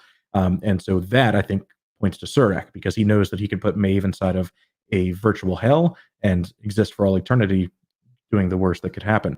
So yeah, kind of part of me thinks that this is Serac doing this to her now, but it's definitely open to anything, really. Yeah, and we do have a shot also from the trailer of Serac pointing a gun at Caleb, which seems to also back up this idea that perhaps that they've been caught and this is against her will. That still leaves open the question, why did Dolores go there in the first place? Because clearly she could have done anything. She could have gone anywhere. Why go to Westworld? And I think that is the open question that we've still got to answer here. But let's move over. We'll come back to Dolores in just 1 second, because it does all kind of tie together. This is where we're starting to pull all these strands together. Jeff Burst's question was about William. Now, back in last episode, while he was being hooked up to all of his augmented reality things and all the rest of it, they were doing various tests on him. We had lots of messages about the fact that they were down low on staff, that everyone was a bit distracted. Various things seemed to be kind of left. One of the things that seemed to blink up on the screen and nobody seemed to notice was this idea that there was I can't remember the exact phrase, but an unknown protein in William's blood. Vanessa, what's your take on that? That wasn't an accident showing us that. What do you think that was? Well, we get the idea that Charlotte had put a tracker in him, because she says as much to Dolores when she talks to her on the phone, that they were able to locate him. Sonora, it looks like Sonora, Mexico, I think is what it said. One question I had, and I only got to watch this episode one time, so I don't exactly remember, but there's a scene where Charlotte is downloading the host or uploading the host data to some package, like an external package somewhere, and it looks like she's uploading it to some server in Sonora, Mexico. Did she put some kind of storage device inside of William? I'm wondering, because that's the only thing that I could think that would be there that they would be able to upload it to. So maybe it's, not just the tracker, but maybe there's some kind of storage inside of him that they were able to utilize. There was actually two locations shown. So there was a coordinate for what is currently a biosphere at like kind of the top of Sonora, Mexico. And then there was another set of coordinates that is presently a giant copper mine. So I think that these are like you look up either of these places, both are like really interesting looking things that could be, after the resources are sucked from the earth and, the parasitic human has taken over. I think these could be like physical buildings, and as such, maybe point to Dolores having a base of operations at one of these two locations. But yeah, there was definitely two locations in Sonora that just like they included for some reason. And I don't know. William is at one. They say outright, and then whoever did the hack against William after the sample of the blood, that comes from a different part of Sonora, Mexico. So it either points to maybe Bernard or Stubbs having this interaction, and maybe it's not a physical location, but them en route to, because something there. But yeah. It's interesting. Two locations. I don't know. Yeah, I think the takeaway on I know, I would agree with you, Vanessa, on the first point is that this was the tracker. This was the injection that we saw host Charlotte put into William. It also had a bit of Dolores in there to sort of taunt him. That was what that was about. The takeaway, I think, on the second part of this is with all of that data was that she was just basically on a very quick salvage mission to rescue as much of the Delos data as she possibly could before Serac had it all destroyed. This is going to be a thing. It's a throwaway comment, but this is, I think, going to be big in the next episode. Serac is just going to destroy everything, Westworld included. He said he just wants the data. He wanted, I think he said 3 things, assets removed. The implication were those were the hosts that we saw interacting with Maeve and Maeve.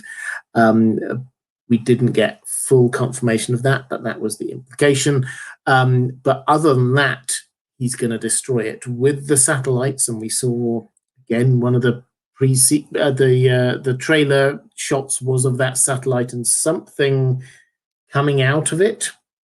He said moving the satellites over the Westworld facility. Hacks, you know, I don't know whether you know anything about satellites. Can satellites shoot down things on the ground? Of course. Yeah, definitely. I mean, I don't know if we know of any real life satellites that can do that, but this idea of like kinetic rods that just like there was some movie that had these, but like just these like giant rods that would, you know, shoot from satellites. But all of that's rods from God. Not entirely science fiction, you know. But yeah, it definitely seems like they could destroy Westworld, and I think that would be a insane, you know, benchmark of where we're going with this, right? The idea that everything's gone, you know, Ford's entire legacy is over. It's literally whatever, you know, the hosts or, you know, humanity choose to remember of him, because there is nothing left. I love that idea. So I think very possible. But yeah, it could be a missile or it could be a giant, you know, tungsten rod. And the chat is loving rods from God, by the way. So I think that's a phrase we should definitely pick up and maybe even make a hashtag. So is that what you thought? Sorry, just to be clear, when we saw the satellite in the trailer and there was something coming from it, do you think that was effectively it shooting at Westworld? I think so. There has also been a lot of space travel that's been in the background. We get a glimpse of this a couple times, and you know, at the time, it kind of just showed, you know, we were in the future. So much of space travel is you know, normalized now, but it's not impossible to think that this is, you know, some kind of docking system. Like it's you know, this is a rocket leaving from the satellite going back to Earth, and you know, allow this constant stream of transportation. But at the same time, like when I view that quick little glimpse as very much an aggressive thing toward the Earth. Yeah. And Display 771 asking, don't we know from the season 2 post-credit scene that the park won't be destroyed, given that William is going through fidelity tests? Not necessarily, because that is a long way in the future, and the fidelity test could just be they've recreated this moment for him and he's going through it. So it's not necessarily the case. So they could be destroying the park. We don't know. Can I throw something to you, Vanessa, that is, again, another detail from the trailer? We had one shot of Bernard, and I know you're wanting to talk about Bernard and hoping that he's going to be in this episode. I hope he is as well. We had one shot of him just like looking at a screen with a picture of William, the Man in Black, and it just said deceased on it. What's that about? Is he now officially dead?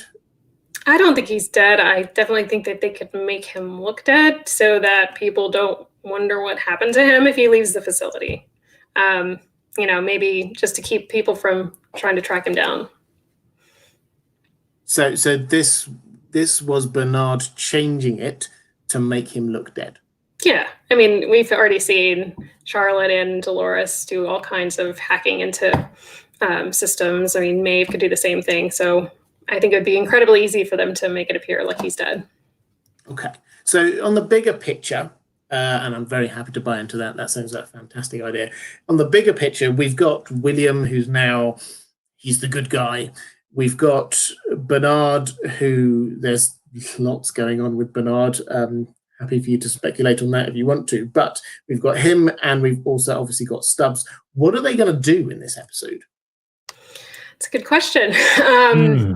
We know that Dolores needs Bernard for something. And she led him to William, probably to get him out. I mean, I don't know. I mean, I would assume that she would realize releasing all of the data would cause chaos. I can't talk today, sorry. Cause chaos everywhere. And that it would probably be the optimal time to try and break someone out of a facility like that. So, like I said, my biggest question with those three is, what is Stubbs' role in all of this? And is he going to lead them down a certain path if we assume that he is working for Serac? And what I'm going to push you, sorry, one further question, Vanessa.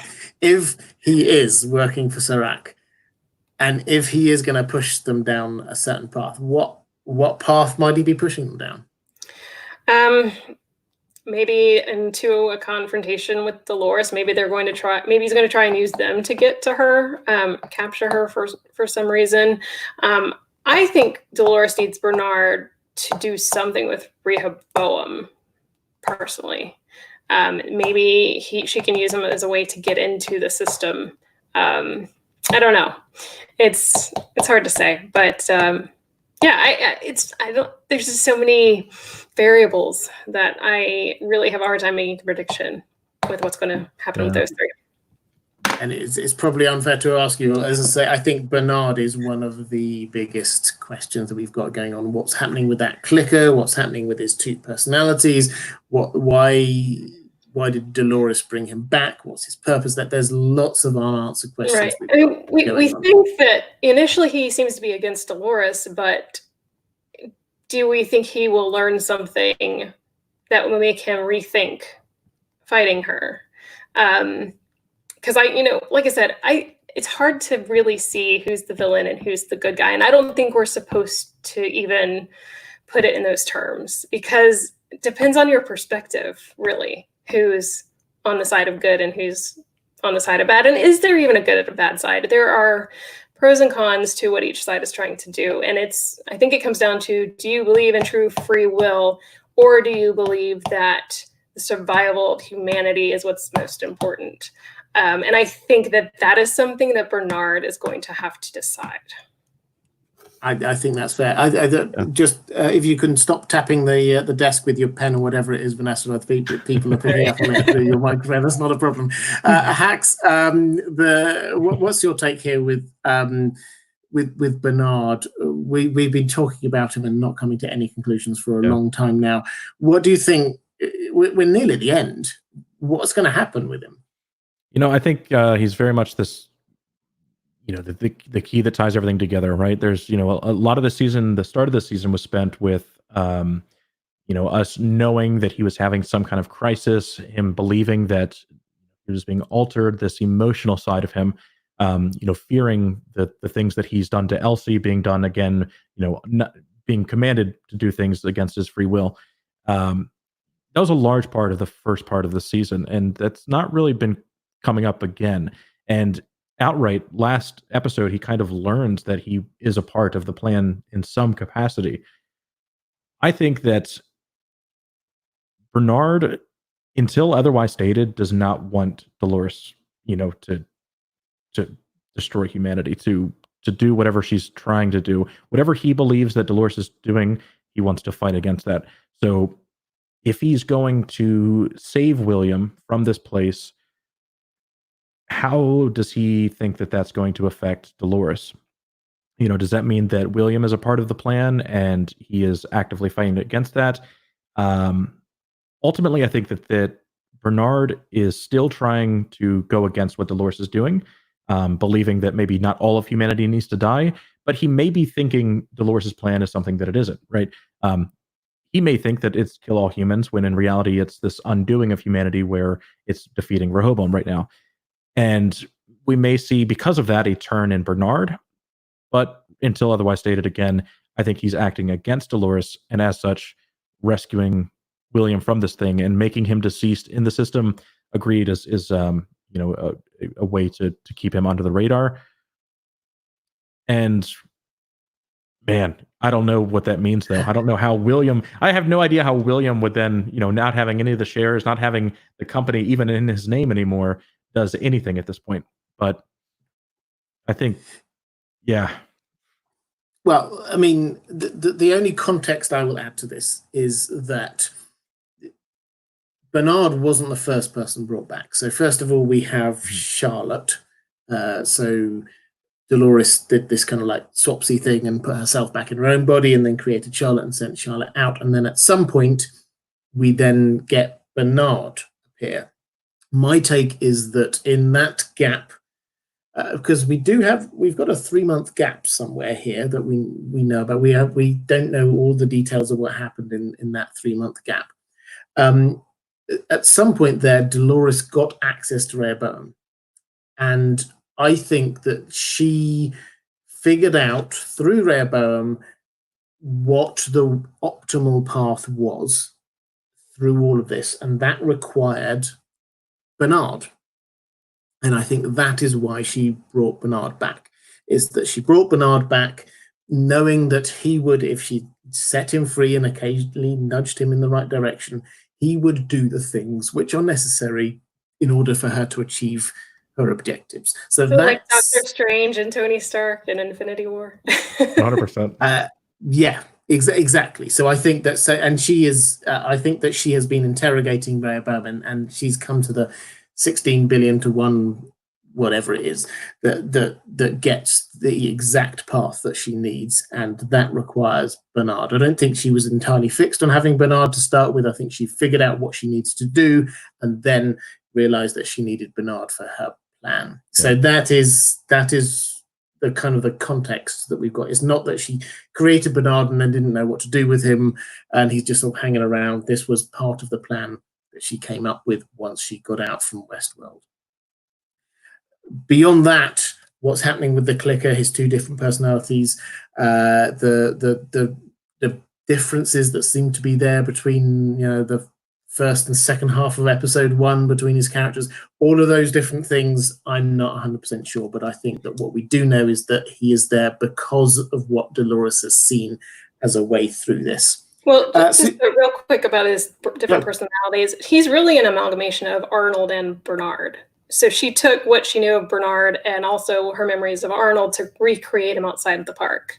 So he's a combination of 2 people, really. I mean, Bernard was mostly a copy of Arnold, but if I remember correctly, Dolores gave him more of Arnold, made him more Arnold-like when she recreated him. To be a little more free, I think, than he was as Bernard. I think that's very true. I don't think that's the full answer, for the reason being that when he presses his clicker, he becomes this super soldier. And I don't think either Arnold or Bernard are a super soldier. My take on the clicker was to circumvent any controls that Dolores might have put in him. I don't know, because he was worried that she had altered him in some way that she would basically be able to hack into him and control him at will. Okay. So, okay. I don't know. I'm happy to go with that. That's a great working theory. Susan Dunkel, thank you so much for the super chat, saying, how can Westworld ever really be destroyed while Arnold and Ford's partner Bernard lives? He or they built it and every host in it. Bernard could make it all from scratch again, including Dolores. I think that's a very fair point. I'll throw that one to Hax. Do you think that we can rebuild people from memories? Can the whole thing be rebuilt? So I don't think that, I think that one of the big things that they ended season 2 with was this idea that Dolores has in the real world rebuilt Bernard, when that wasn't exactly the case. In this season, we find out that she had the pearl still. That was the red and black pearl, and I think that that's really good because if Hector could be rebuilt because Maeve remembered him, then I mean, no one could ever die. You would just need a single host to live and remember everybody else. And I think that may be a route to go, but I also think it makes every single death worthless. Like there's, no reason to feel bad that Hector died because he will eventually come back or, anything else. I think that there is something fascinating about this idea of Bernard having all of this information, knowing the intricacies of hosts and, from a developer standpoint, I think is really interesting. And I think that, if you're a host and could remember all of the physical park, sure, you could rebuild the park. I think that's entirely possible. But as for recreating humans or hosts from host memory, I don't think that that's a precedent that they want to go with. Because again, the implications are nothing matters. As long as one lives, they all live. Right. Just to jump in really quick, I like the idea of, back in season 1, I was talking about the memory and the pain being all that they had left and how that made them more human, and how Dolores tells Charlotte that they didn't want to rid themselves of emotion because then what would survival be for? What would be the point? So I like the idea that why would you do that if you want to be more human-like? You need to be able to have sorrow, be able to grieve, be able to have loss. And so, like you said, I think it defeats the purpose if you can just recreate everything at will whenever you want. Yeah, I agree. Just from a storytelling perspective, you do need to have consequences, and you need to have stakes. And the problem that Westworld always plays with is this idea of what actually are the stakes. If whenever Maeve dies, we just think, she'll come back, do we ever really worry about Maeve? And I think they need to get to the point where we now have to start worrying about these characters, that what happens if they die. That I think part of that is built into season 3 in terms of that there are now only these 5 hosts or 6 hosts out there. When they're gone, there's no backups. What happens? That's there. But if yes, people can be rebuilt, where are the stakes? So I think this is from a narrative perspective, this is something that they will be very aware of, and they'll be wanting to play very lightly with. But I want to cover one more character before we end this, which is Maeve. Now, Maeve is going to be in this next episode, it seems, and we left off with this idea that Hector, who it would appear she'd asked to have Hector come back, gets killed by Charlotte Dolores. But Maeve then gets printed again, seems to be out in the real world. What's now, let's go to Vanessa, you on this one first. What's she now wanting when she's out there? Serac has hired her to go after Delores Prime, we assume. Charlotte has now apparently killed Hector. What's she going to do now she's out there? Well, I mean, she really feels she has no choice but to fight Dolores, because Serac really hasn't given her one. But I think he needs to be concerned because Maeve isn't one to be controlled by anyone. And if she can find a way to break free of his leash, then she will. I would love to see her team up with Dolores. But like you said, it's going to be a hard sell given what happened to Hector. You looking at it strategically, you think, well, it makes sense, and I would probably have done the same thing were I in her shoes. But if you take into effect that she has those emotions, it's going to be hard to get over that. But like I said, I ultimately think Maeve's going to do what Maeve wants to do, and Serac probably needs to look out and watch his back. What do you think Maeve wants to do? Be free of both of them, in my opinion. I don't think she necessarily cares what happens to humanity. She doesn't want Dolores to be in control of everything. At least, especially not her. And I don't like, I know she doesn't like Dolores having control over the Sublime. So if she can get control of that away from Dolores, I think that would be probably her biggest goal. Yeah. I think that's fair. The idea that Delores was the only person who had access to it did not seem to work well for Maeve. Hax, what's your take on this, and what's your take on who she might have brought back, because there was somebody else being printed as well?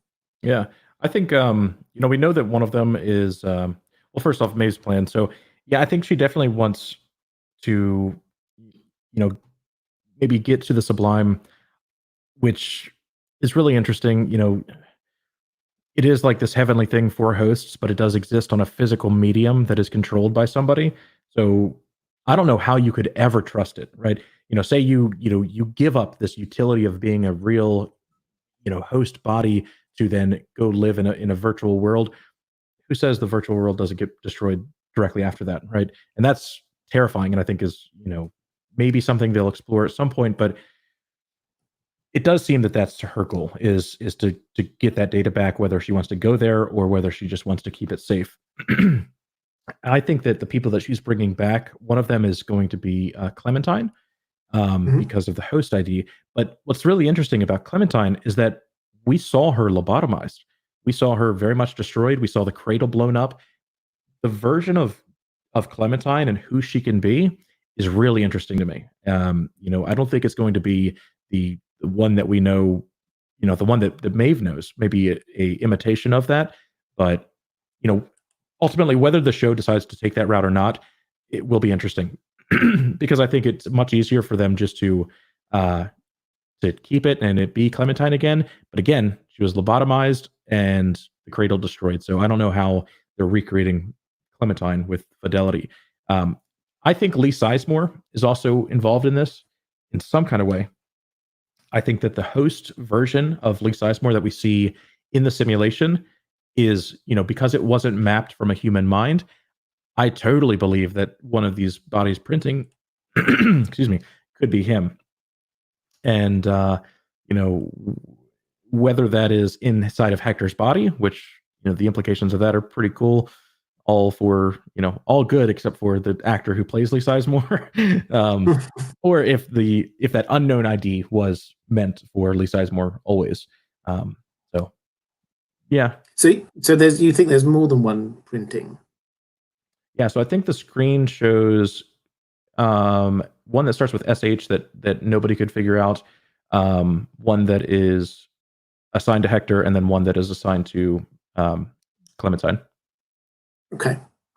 Vanessa, what's your take on this? Because I think that the Clementine thing, again, as Hax said, I found fascinating because, yes, there's she got lobotomized and what are they actually printing here? But also, even before that, she wasn't exactly the kind of person that you would necessarily want by your side. She's not like the Angela or like the badass Teddy that we saw. She's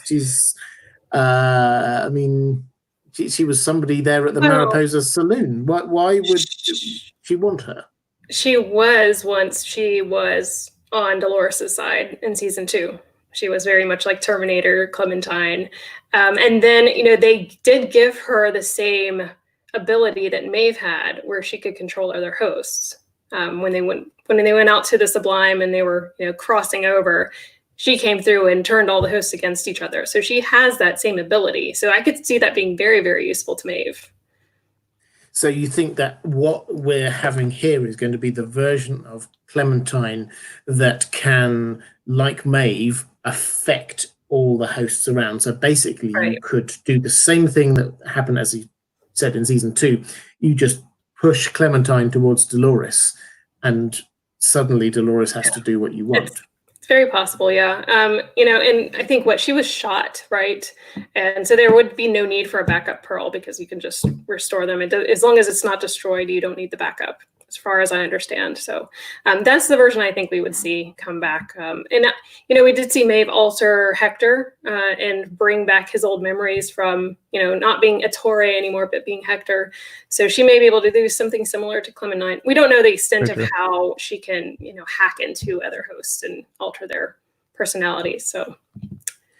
Yeah, she seems to be more powerful by the episode, Maeve, it has to be said. Yeah. And I don't know whether it's like she is getting more powerful or we're just learning more aspects of what she can do, but that she clearly does seem to be doing more. Hax, why don't we just round this one off on Maeve and talk about what was, I have to say, probably one of the coolest bits of the pre-season trailers, where you had Maeve with her katana. She was like dragging it along the ground and there were sparks flying and it was looking like there was going to be a confrontation with Dolores. And then there was a shot of Dolores with what looked like an arm chopped off halfway up. Is this what we're going to say? Are we going to get that this episode? Is that coming up? I don't know. I think that I think this is probably just Caleb centric. We do have a little bit with William and Bernard, of course. I think that is very much a final episode kind of thing. I was hoping that it wouldn't be. I was hoping that would be earlier on in the season, just to see some new things in this final episode. But yeah, it seems like this mechanical body that she also goes into at some point will be in the final episode. And it's also this idea that Dolores is now completely charred and burnt to a crisp. I think all of that's repairable damage, but the body that we see, the mechanical body that we see being rebuilt, I think it gives the impression that this is Dolores Prime going into a new body after losing a battle with Maeve. But at the same time, there's nothing to say that Dolores could not go back into her Dolores mechanical body, which I think is interesting as well. Who becomes the real Dolores at the end of all of this?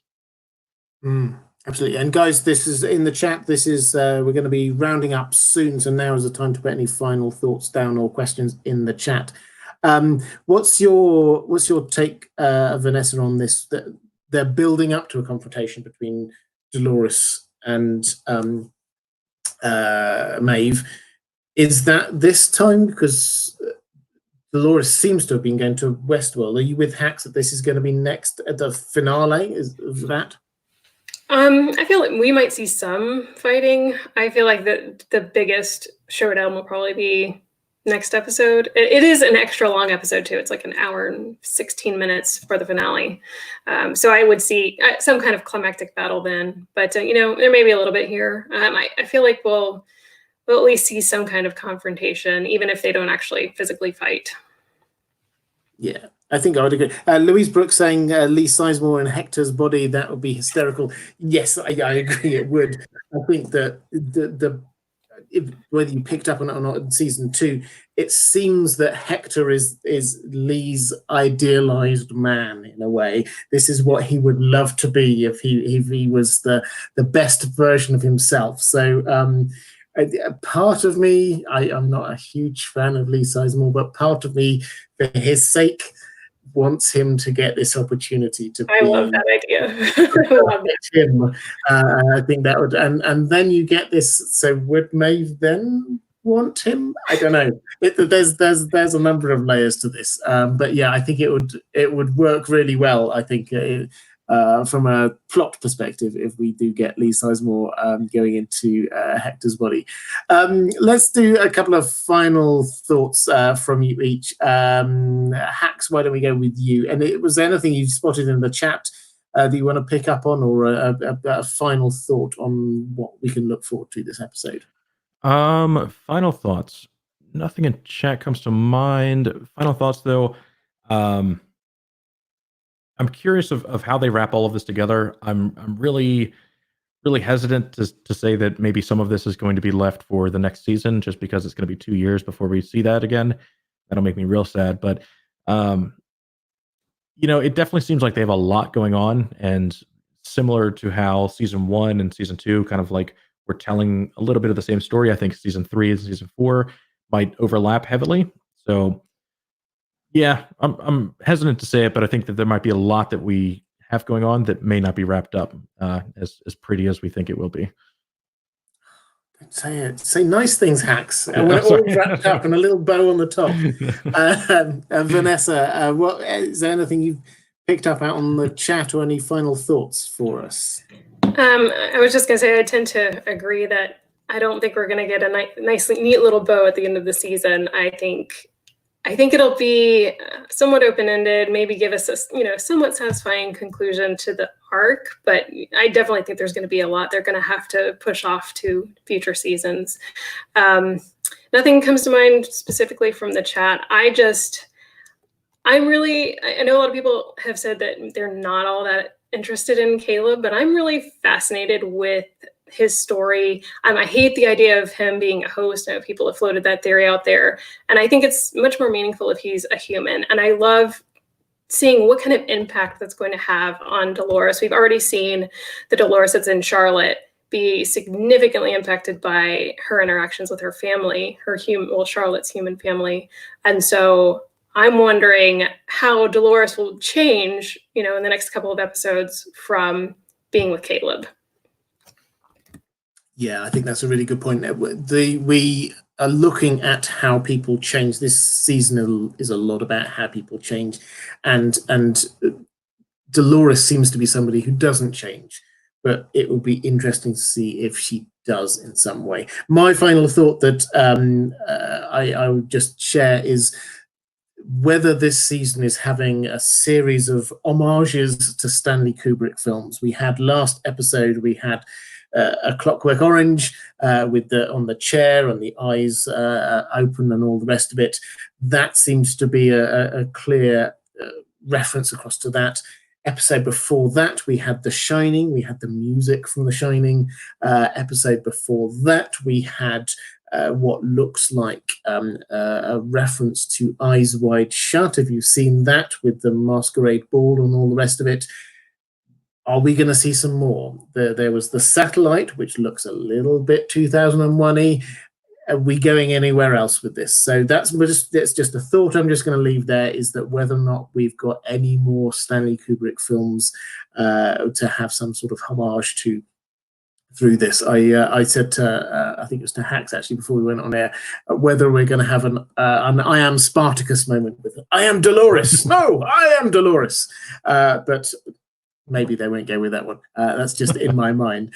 Guys, why don't we just wrap up by reminding people where they can find you on the internet. Vanessa, let's go with you. Where can people find you? Yeah, so definitely follow me over at Westworld Watchers. Like I said, I'll be covering the last 2 episodes of the season. Hopefully we'll have some content in between. It's just tough to keep it up with a whole year in between, or 2 years in between. But yeah, follow me there. Hopefully we'll have some news over at Watchers on the Wall once House of the Dragon gets some further development. You can always follow me on Twitter at VK Cole Artist and on Instagram at VK Cole Art. And definitely check out my new Stephen King podcast, Needful King. It's on Twitter at Needful King and on Patreon at Needful King. Excellent. I will try and make sure that the links are down in the description after we go off air. Hacks, where can people find you on the internet? Yep. You can find me at Hacks Dogma on YouTube and Twitter. I also have a Discord that runs. You can find that in the links or the description of any of my videos. And that's a place to kind of just hang out and talk with me and other members of the community for Westworld or really anything else. I also have a book out called Cyclic, and you can find that on Amazon. And yeah. Excellent. I would heartily recommend you check out both of these wonderful people on all of those places. I will make them disappear for just 1 second so I can say if you are watching this a little bit later, then somewhere around here is going to be a link to, what should we make it this week? My Lord of the Rings content. So if you love Lord of the Rings as much as I do, then click here and you will find a playlist of all my Lord of the Rings videos. Patrons, thank you so much. I genuinely can't do what I do without your support. There is a link going to appear somewhere around here to my Patreon page. That's if you want to support the channel or if you want to get access to some of the things I do just for my patrons. And just as a bonus, somewhere around here, I will put a link to my second channel that I was talking about a little bit earlier. Classic science fiction and fantasy stories, audiobooks, absolutely free. somewhere up here. Okay, that is it for this week. Take care, everyone. I will see you all next week, and it has been fantastic. Take care. Bye. Bye, everybody. Thanks. Bye, guys.